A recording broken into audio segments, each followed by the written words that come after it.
আমার মতো সুখী কে আছে? আয় সুখী আয় আমার কাছে, সুখী হৃদয়ের সুখের গান শুনিয়া তোদের জোড়াবে প্রাণ। প্রতিদিন যদি কাঁদিবি কেবল, একদিন নয় হাসিবি তোরা, একদিন নয় বিষাদ ভুলিয়া সকলে মিলিয়া গাহিব মোরা। ভাবনা কাহারে বলে, সুখী যাতনা কাহারে বলে। তার সঙ্গে আমার এক অদ্ভুত প্রেম। ঘৃণা বিতৃষ্ণার বাইরে এক পা এগোলেই সে প্রেম দাঁড়িয়ে থাকে। আমি প্রেমের থেকে দুপা এগিয়ে গেলে আবার বিতৃষ্ণা এসে গ্রাস করে। বছরের পর বছর, দিনের পর দিন আমি আর ঘৃণা, প্রেম আর ঘৃণা, আমি আর সে পাশাপাশি রই। একে অপরের দেখা হয় না, তাই সে জানতে পারে না। সন্ধেবেলা এক কাপ চা নিয়ে বসেছি। কাজ করলে শরীরের ওয়াটার রিটেনশন কমে, কারণ আমাদের ক্যান্সার রোগীদের যাদের মাস্টেক্টমি হয়েছে বা লিম্ফ নোডস বাদ গেছে, তাদের সংবহনে একটা গণ্ডগোল কিন্তু থেকেই যায়। অতএব আমাদের ডাক্তারবাবুরা বলেন, অঙ্কোলজিস্টরা বলেন যে রেগুলার ঘরের কাজ করতে, এবং তা বাদেও 30 থেকে 45 মিনিট, খুব ভালো হয় যদি 1 ঘন্টা আমরা হাঁটতে পারি, এক্সারসাইজ করতে পারি। এক্সারসাইজটা কিন্তু মাস্ট রক্ত সংবহনের জন্য।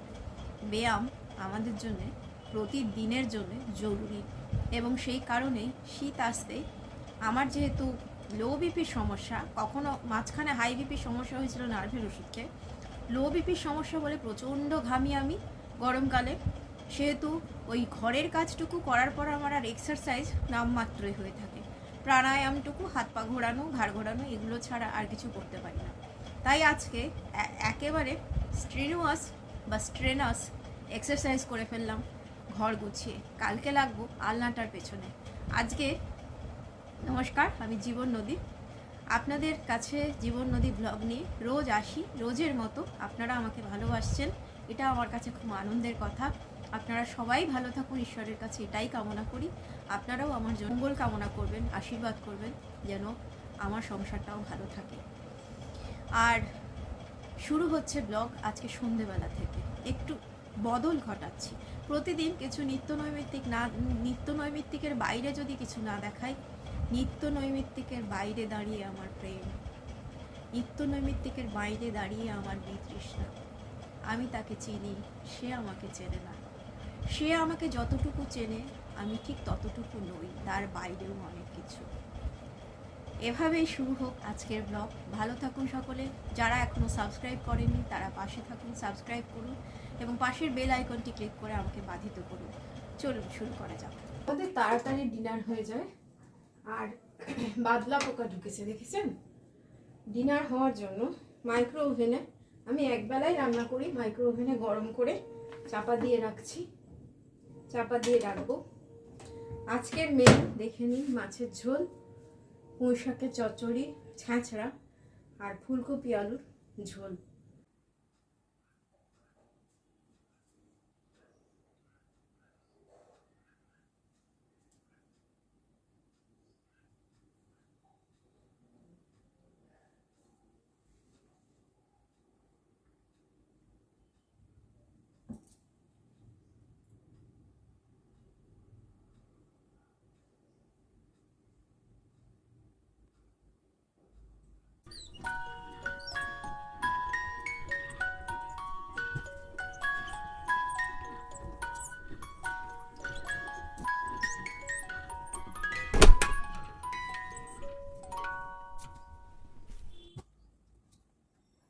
এদিকে ভাত ফুটছে, এদিকে চিকেন রয়েছে, মশলা রেডি করে আজকে প্রেসার কুকারে চিকেনের লাল ঝোল করব।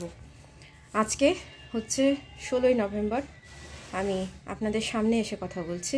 ইতিমধ্যে ঘর মোছা হয়ে গেছে, ঘর ডাস্টিং করাও হয়ে গেছে। এখানে মাংসের ঘুগনি করা হয়েছে, মাংস দিয়ে ঘুগনি করেছি। আমার আরেকটা যে চ্যানেল আছে সেখানে আপনারা এটার রেসিপি পেয়ে যাবেন। আর এটাকে ঢাকা দিয়ে রাখি। আর ওদিকে মেশিনে কাপড় ভেজানো রয়েছে। গুড মর্নিং বন্ধুরা, আশা করি সবাই ভালো আছেন। আজকে পরের দিন, মানে কালকে একটু নতুনত্ব আনার জন্য সন্ধেবেলা থেকে ব্লগটা শুরু করেছিলাম। আজকে পরের দিন, একটা রৌদ্রোজ্জ্বল দিন এবং বেশ ঠান্ডা পড়েছে রাত্রিবেলা।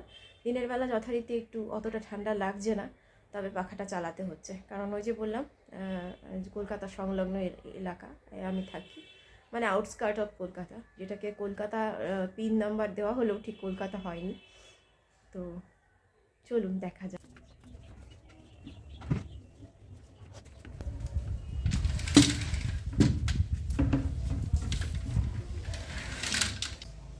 শীতের হাওয়ায় লাগলো নাচন, লাগলো নাচন আমলা।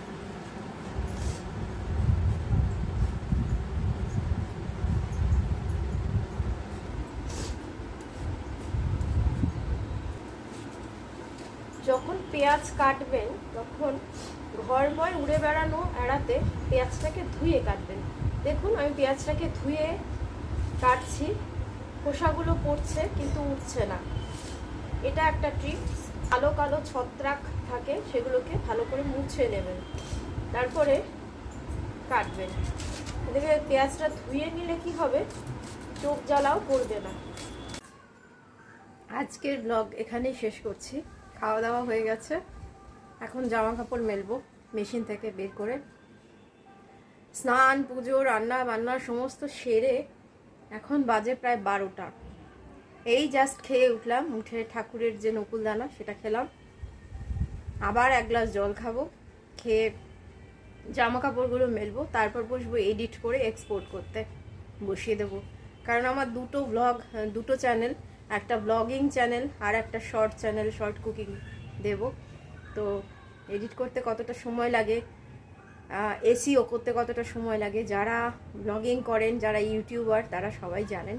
তো আজকের মতো টাটা, সবাই ভালো থাকুন।